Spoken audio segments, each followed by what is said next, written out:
Tahun 2025 pasar global menghadapi tantangan dan peluang baru yang dipengaruhi oleh perkembangan geopolitik dan kebijakan bank sentral. Serta mulai menjabatnya Donald Trump sebagai Presiden Amerika Serikat yang dapat mempengaruhi gejolak pasar karena kebijakannya yang cenderung bersifat inflationary.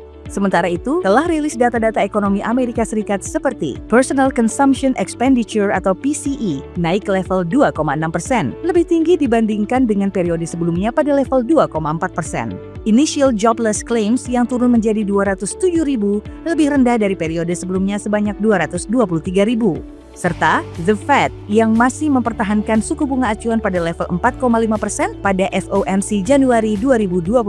Sementara itu perekonomian atau GDP China tumbuh sebesar 5,4% secara year-on-year 2024 yang melampaui estimasi pasar sebesar 5%.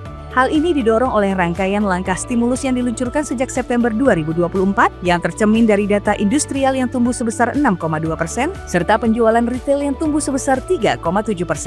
Lalu, bagaimana dengan pasar keuangan Indonesia? Rapat Dewan Gubernur Bank Indonesia pada Januari 2025 memutuskan menurunkan suku bunga sebesar 25 basis point ke level 5,75%. Keputusan ini konsisten dengan tetap rendahnya perakiraan inflasi 2025 dan 2026 yang terkendali dalam sasaran 2,5 +-1% serta perlunya upaya untuk turut mendorong pertumbuhan ekonomi.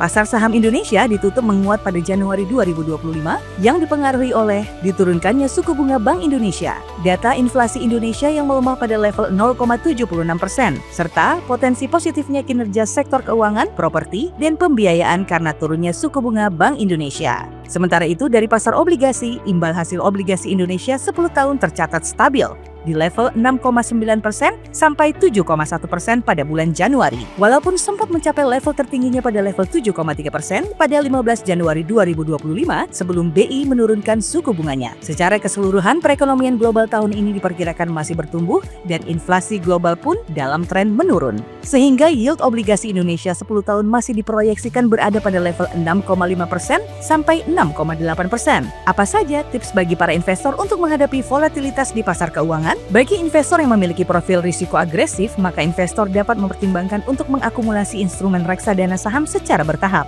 Pasalnya, reksadana saham dapat memberikan potensi imbal hasil menarik terutama dalam jangka waktu panjang. Sedangkan investor dengan profil risiko konservatif hingga moderat bisa mempertimbangkan untuk berinvestasi di instrumen reksadana pendapatan tetap yang fokus berinvestasi pada obligasi berdurasi pendek yang juga memiliki potensi imbal hasil optimal. Dengan demikian, diversifikasi portfolio investasi dan review portfolio secara berkala yang disesuaikan dengan risk profile dan investment objektif bisa menjadi strategi yang baik untuk mengelola risiko dalam menghadapi volatilitas pasar keuangan.